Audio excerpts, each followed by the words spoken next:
নির্বাচনী ময়দানে নামলেন কাপ্তানপুর কাজীডহর জেলা পরিষদের অগপ প্রার্থী আহমেদ ফাতিমা লস্কর।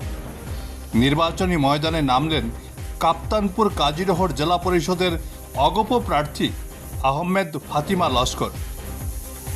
দক্ষিণ মোহনপুর তার বাড়িতে এক সভার মাধ্যমে তিনি নির্বাচনী প্রচার শুরু করেন।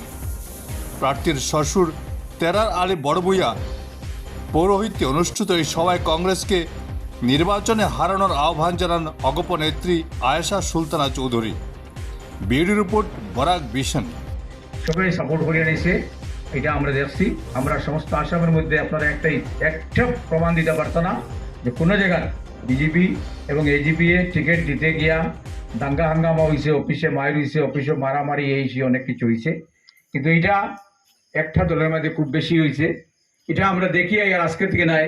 আমি একদম ছোট্ট মান্তি রাজনীতির লোক জড়িত, যে কংগ্রেস যে দল, সেই দলে টিকিট দেওয়ার সময় কি অবস্থা দাঁড়াইছে আপনারা দেখরা নিশ্চয়, যে কংগ্রেস অফিসে কি অবস্থা হয়েছে।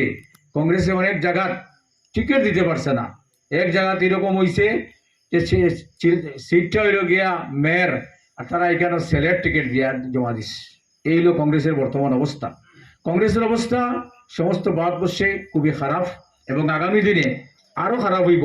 কংগ্রেসের এই যে কালচার, এই যে টিকিট বেচার যে কালচার, 40 লাখ, 20 লাখ, 10 লাখ, 5 লাখ পর্যন্ত টিকিটের যে তারা বাজার রেট লাগাইছে, এবং তারা পার্টির অফিসে টিকিট দিতে পারে না, এই সাহস তারা নাই। তারা শিলচরের বড় বড় হোটেল বইয়া কংগ্রেসের মানুষও হইতেছে।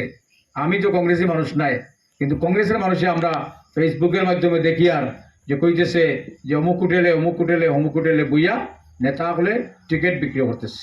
সেম গুয়াহাটিতে এই অবস্থা হয়েছে। রাজীব ভবনের গন্ডগোল হয়েছে, জোড়াটে গন্ডগোল হয়েছে, শিবসাগর গন্ডগোল হয়েছে, বিভিন্ন জায়গায় কংগ্রেসের টিকিটই দিতে পারছে না।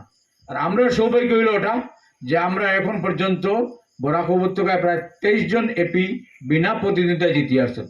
লক্ষ্মীপুর থেকে 5 জন আর 6 জন জিতিয়ে আসেন। আমি একটা ফেসবুকে পাইছি। যেটা আপনার কাছে এইটাই অনুরোধ, যে যেহেতু ভারতীয় জনতা পার্টি এবং অসম গণপরিষদ